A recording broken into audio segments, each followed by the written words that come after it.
Hey everybody, it's Anthony. We're back again with another movie.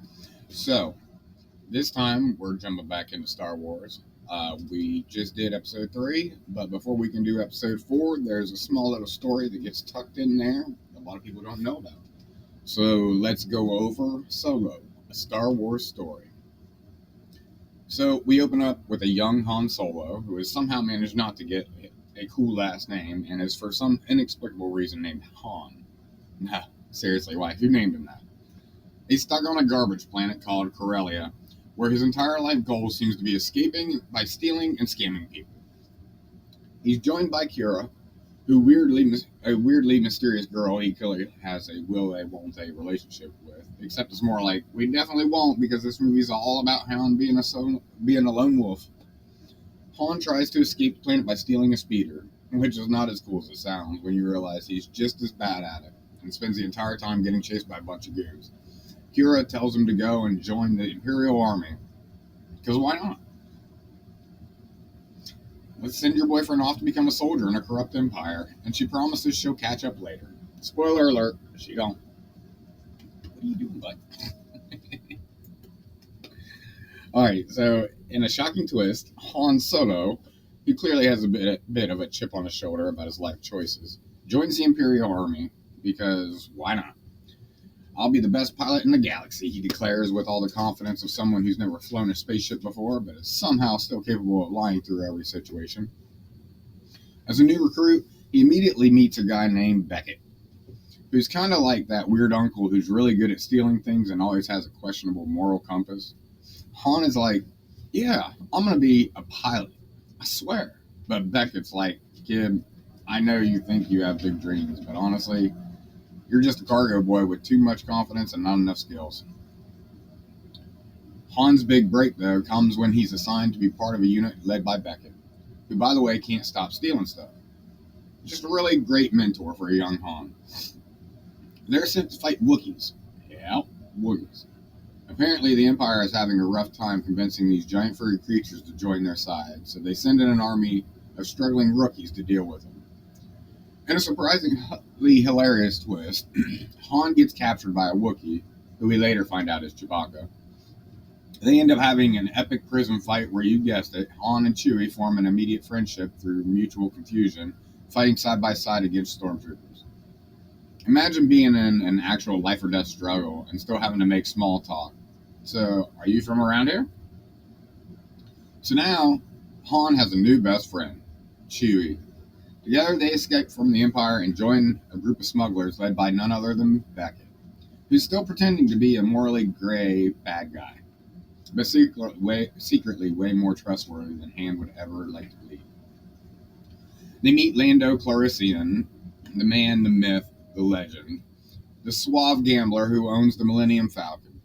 The entire movie is like, how did this iconic ship get so iconic?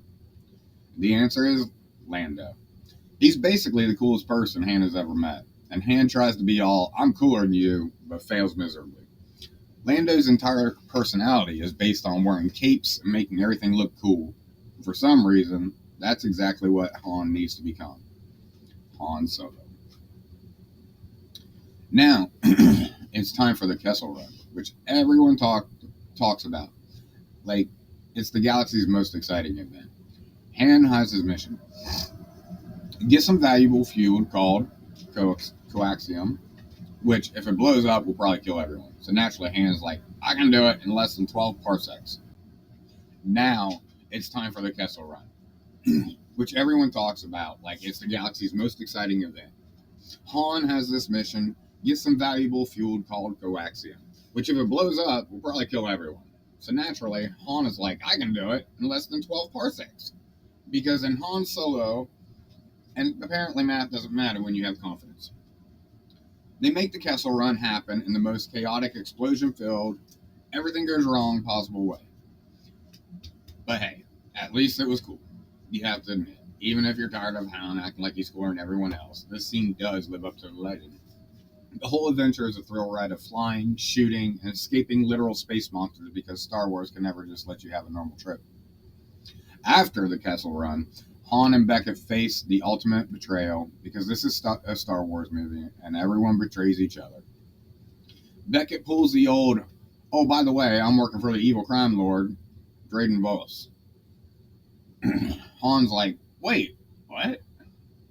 But Beckett's already one step ahead and says, kid, you should have known. It's always about betrayal and the money.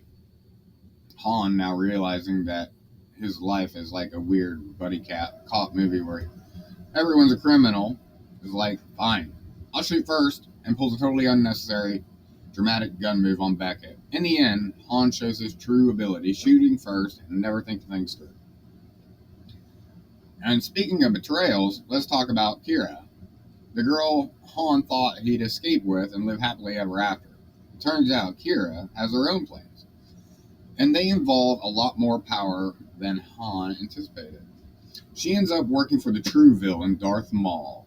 Yes, he's alive, and now he's part of the underworld. And by the end, Han's like, wait, so you're evil now? And Qi'ra's like, yep, sorry, Han. I've got a galaxy to go take over, and you're just not part of it.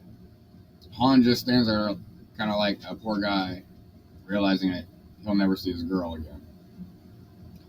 By the end of the movie, Han's learned some important life lessons. He's learned that loyalty is overrated, and shooting first is way cooler. He also learns how to win the Millennium Falcon off Lando in a totally not red game of sabacc. Because, of course he does. That's how Han Solo becomes the lovable rogue we all know and love. And that's Solo, a Star Wars story. A movie about Han Solo, the guy who never wanted to be a hero, ends up with a cool new ship, a Wookiee buddy, and a lot of unsolved mysteries in his past. It's like the galaxy's most epic coming-of-age story, but with a whole lot of betrayal, space crime, and Lando's capes. Thanks for watching, guys. I'll see you next time.